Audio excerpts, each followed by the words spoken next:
चलो देखो, आज की क्लास में अपन एक नया चैप्टर स्टार्ट करने जा रहे हैं।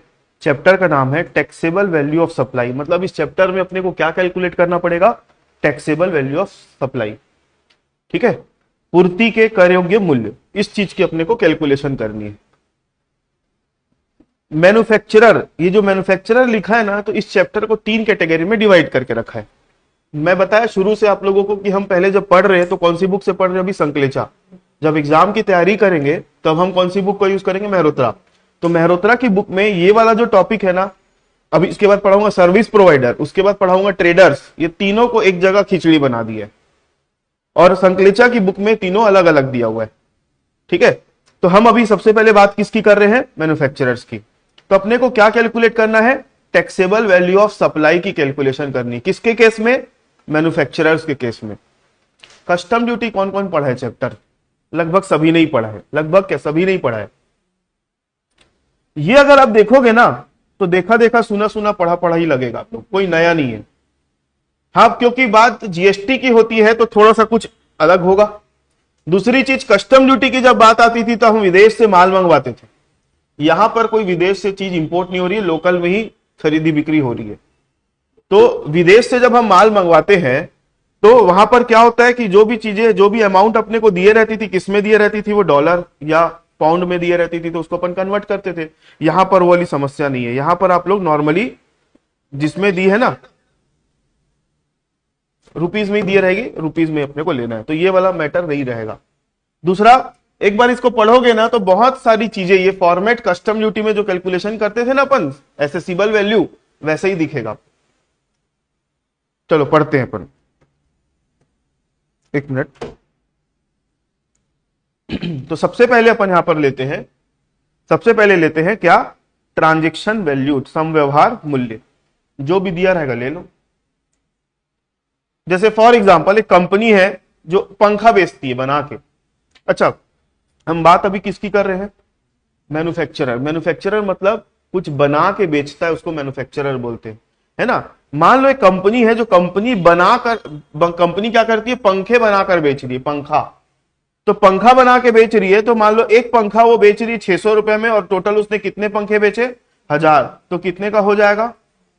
6 लाख। तो यहां पर ट्रांजैक्शन वैल्यू में कितना लिखोगे? 6 लाख। क्लियर है मेरी बात? उसमें कुछ कुछ चीजों को ऐड करना है। ऐड क्या करना है? नाम याद रखना बस, ज्यादा इसमें नियम कानून नहीं है। सबसे पहले क्या ऐड करेंगे? अदर टैक्सेज एंड सेस, अन्य कर एवं उपकर। जीएसटी, अन्य मतलब हम अभी टॉपिक कौन सा पढ़ रहे? जीएसटी।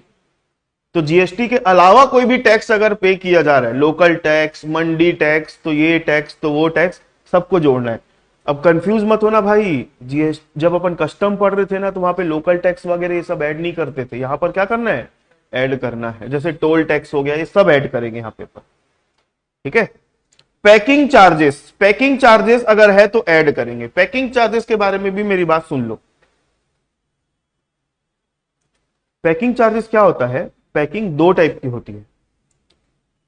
एक होती है, नहीं पैकिंग, सॉरी, 3 टाइप की होती है। कितने टाइप की होती है? 3 टाइप की। एक होती है प्राइमरी पैकिंग। एक क्या होती है? Primary packing. प्राइमरी पैकिंग, मान लो मैं रिमोट खरीद के लाया, तो रिमोट जो आया होगा ना, तो इसके ऊपर एक पन्नी लगी होगी और एक डब्बे में, छोटे से डब्बे में पैक था, तो उसको अपन बोलेंगे प्राइमरी पैकिंग। मतलब कस्टमर को जिसके साथ उस चीज डिलीवर की जाती है उसको अपन क्या बोलते हैं? Primary packing. एक होती है सेकेंडरी पैकिंग। सेकेंडरी पैकिंग मतलब रिमोट जब दुकान वाला खरीदा होगा तो उसको क्या ऐसे अलग अलग करके बेचा होगा? तो नहीं, उसको भी किसी कार्टून वार्टून में पैक किया होगा, तो उसको अपन क्या बोलते हैं? Secondary packing.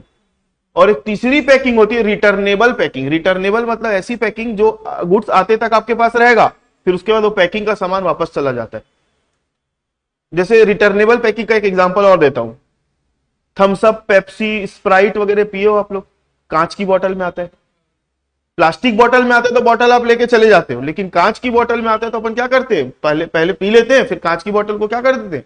वापस कर देते हैं। तो अपने से सिर्फ वो ड्रिंक का पैसा ले रहा है, कांच की बोतल का पैसा नहीं लेता है। तो उस ऐसी कोई भी पैकिंग जो रिटर्नेबल नेचर की, वापस देने वाली रहती है, उसको यहां पर ऐड, उसकी वैल्यू को ऐड नहीं करना है। आ गई बात समझ में? पैकिंग आपको 2 मिलेगी। एक प्राइमरी पैकिंग मिलेगी एकदम बेसिक पैकिंग, वो ऐड करेंगे। सेकेंडरी मिलेगी जो रास्ते में भेजने के लिए कार्टून वाटून में पैक करते उसको भी लेंगे। और तीसरी कौन सी पैकिंग मिलेगी? रिटर्नेबल पैकिंग मिलेगी, उसको लेने की जरूरत नहीं है। प्राइमरी लेंगे, सेकेंडरी लेंगे और रिटर्नेबल को नहीं लेंगे। आगे लोडिंग चार्जेस और वेमेंट चार्जेस, वजन एवं लदाई व्यय। लोडिंग चार्जेस एवं वेमेंट चार्जेस, लोडिंग अनलोडिंग वाला खर्चा, उसको अपन यहां पर लेंगे। Outward freight and transit insurance, outward freight मतलब गाड़ी का भाड़ा, कैरियज, आउटवर्ड फ्रेट, ठीक है। ट्रांजिट इंश्योरेंस मतलब रास्ते का बीमा, ये सब अपन को यहां पर क्या करना है? लेना है।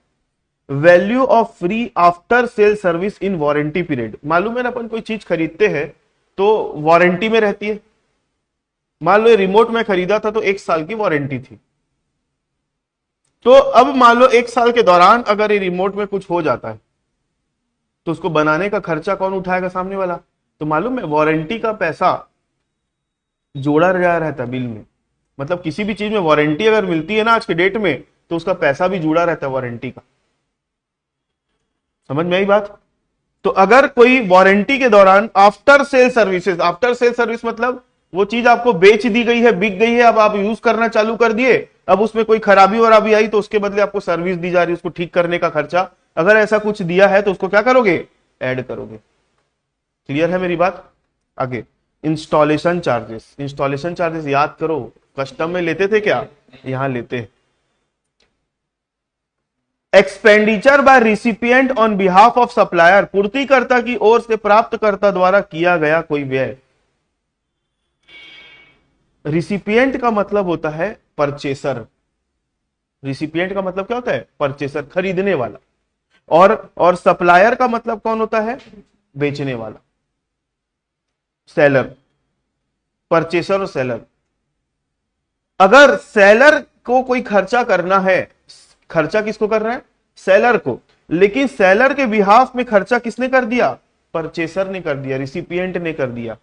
तो लिखा रहेगा साफ साफ, एक्सपेंडिचर बाय रिसिपिएंट मतलब expenditure bye purchaser on behalf of supplier, तो उसको भी क्या करेंगे? ऐड करेंगे। कभी कभी क्या होता है, कंडीशन होती है कि भाई आपको 1 महीने के अंदर पेमेंट देना पड़ेगा, 2 महीने के अंदर पेमेंट देना पड़ेगा। अगर उससे भी अगर डिले कर दिया देने में तो सामने वाला क्या करता है मालूम है? ब्याज लेता है, उसके ऊपर लेट फीस लेता है या फिर पेनाल्टी लगा देता है।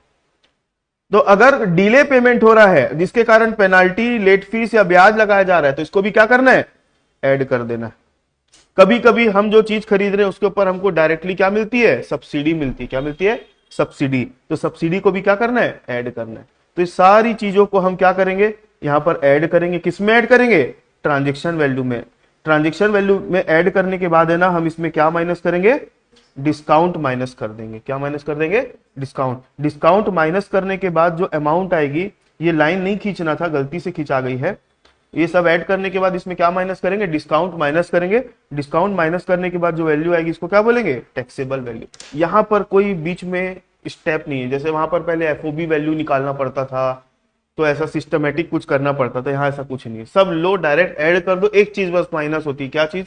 डिस्काउंट। अब डिस्काउंट जो है वो ट्रेड डिस्काउंट भी हो सकता है, कैश डिस्काउंट भी हो सकता है, क्वांटिटी डिस्काउंट भी हो सकता है। ये जो चीजें मैं बोल रहा हूं ना, ये नोट्स में आप लोगों को लिखा हुआ मिलेगा, टेंशन मत लेना उसका। इसमें ये सारी चीजों को ऐड कर दो और डिस्काउंट को माइनस कर दो, जो मिलेगा उसको अपन क्या बोलेंगे? टैक्सेबल वैल्यू ऑफ सप्लाई, पूर्ति का कर योग्य मूल्य। इतनी बात समझ में आ गई? तो हमारे क्वेश्चन की मेन रिक्वायरमेंट यही रहेगी, ये निकाल के बताओ बोलेगा। और दूसरी रिक्वायरमेंट रहेगी इन दोनों में से कोई एक, या तो ये पूछेगा या तो ये पूछेगा। पहले नंबर पर क्या लिखा है? Computation of invoice price of supply, पूर्ति के बीजक मूल्य की गणना, ये निकालने बोल देगा। तो कैसे निकालोगे? तो इनवॉइस प्राइस निकालने के लिए सबसे पहले क्या लोगे आप? Taxable value of supply. ये कहां से मिलेगा? ये जो कैलकुलेट किए ना वही ले लो। उसमें अब क्या ऐड कर दोगे आप? आउटपुट जीएसटी ऐड कर दोगे। क्या ऐड करोगे? Output GST. अच्छा, अब आप लोगों को मैंने बताया था पिछली क्लास में, याद होगा कि नहीं होगा, जब इंटर स्टेट सप्लाई होता है, क्या होता है? इंटर, एक स्टेट से जब दूसरे स्टेट में जाता है तो हम क्या जोड़ते हैं? आईजीएसटी जोड़ते हैं। और जब सीजीएसटी एसजीएसटी कब जोड़ते हैं? जब क्या, कौन सा सप्लाई होगा?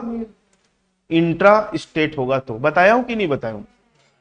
इंट्रा स्टेट होगा, एक ही स्टेट के अंदर लेन देन हो रहा होगा तो सीजीएसटी एसजीएसटी, और एक स्टेट से दूसरे स्टेट में जा रहा है तो आईजीएसटी ये लगाना है अपने को। और आईजीएसटी अगर लग रहा है तो सीजीएसटी एसजीएसटी नहीं लगेगा, और सीजीएसटी एसजीएसटी लग रहा है तो आईजीएसटी नहीं लगेगा, दोनों में से कोई एक लगेगा।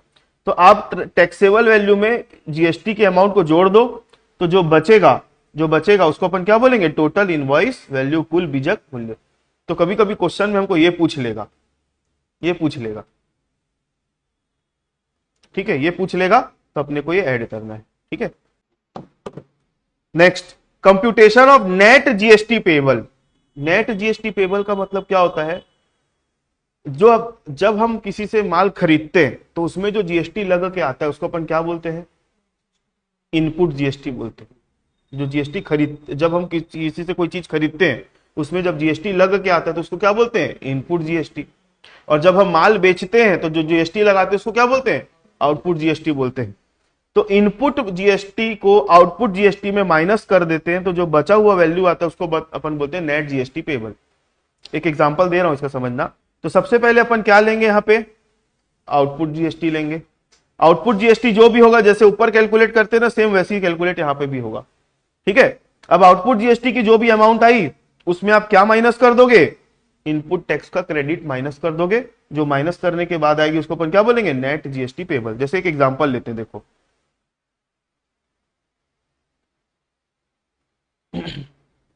मान लो ये आप हो, आपने किसी से 1 लाख रुपए का कुछ माल खरीदा। कितने का माल खरीदा? 1 लाख का। और इसमें 12% जीएसटी लग गया। 12% जीएसटी लग गया तो कितना हो गया? तो ये टोटल कितने का हो गया? 1,12,000।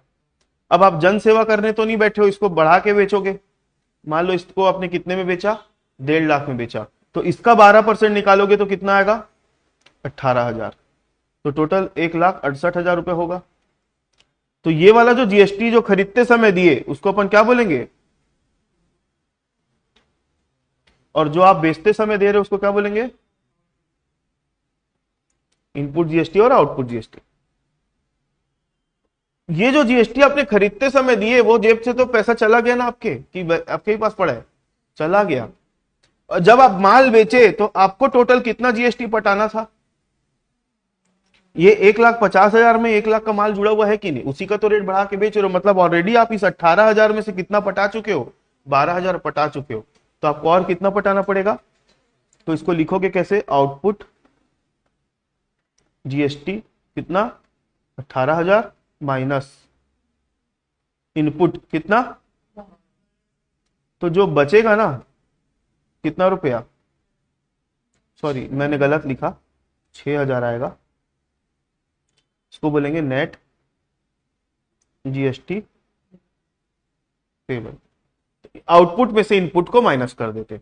कभी कभी क्या होता है, हमारे पास आउटपुट जो आया है मान लो 20,000 है, आउटपुट आया कितना? 20, और इनपुट में हमारे पास पड़ा था 30। आउटपुट कम है, इनपुट ज्यादा है, तो जीएसटी पेबल कितना आएगा? पेबल नहीं आएगा, आपका इनपुट बच जाएगा 10,000 रुपए। इनपुट मतलब आपका जो जीएसटी है वो बचे रहेगा, मतलब आपको पटाना नहीं पड़ेगा। इनपुट जीएसटी का मतलब होता है हमारा पैसा, हमारा जीएसटी का पैसा सरकार के पास जमा है उतना, मतलब हमको सरकार से लेना है उतना रुपया। क्लियर है मेरी बात? और आउटपुट जीएसटी का मतलब होता है उतना हमको जीएसटी देना है सरकार को। तो लेना देना नेट कर देते। यहां पर हमको देना कितना निकल रहा था? 18, और लेना कितना निकल रहा था? 12। तो नेट हम देंगे कितना? लेकिन यहां पर देना है 20, लेना है 30, तो आपका 10,000 रुपये और जमा रहेगा वहां पे। और जो जीएसटी जमा रहता है ना हमारे पास, उसको बोलते हैं इनपुट। उसको क्या बोलते हैं? इनपुट। और उसका पूरा नाम है input tax credit. Input tax credit जमा रहता है। क्रेडिट वर्ड यूज क्यों करते? सुनो, बैंक में आपका पैसा जमा है तो बैंक वाला जब आपको पासबुक देता है, किसने किसने अपने बैंक की पासबुक देखी है? चलो बैंक की पासबुक नहीं भी देखे हो ना, तो आप अपना गूगल पे को खोलो, गूगल पे को खोलो, उसमें अमाउंट आप बैलेंस चेक करो, क्रेडिट बैलेंस दिखेगा आपको। क्या दिखेगा? ये बैलेंस आपके बुक्स ऑफ अकाउंट के हिसाब से नहीं दिख रहा है, सामने वाले बैंक वाले के हिसाब से दिख रहा है। तो बैंक का क्रेडिट बैलेंस या किसी और का क्रेडिट बैलेंस जो हमारे नाम से ना, मतलब हमारा पैसा उसका जमा है वहां पर, हमारा पैसा वहां पर जमा है, और हिंदी में जमा को ही क्रेडिट बोलते हैं। ठीक है, चलो।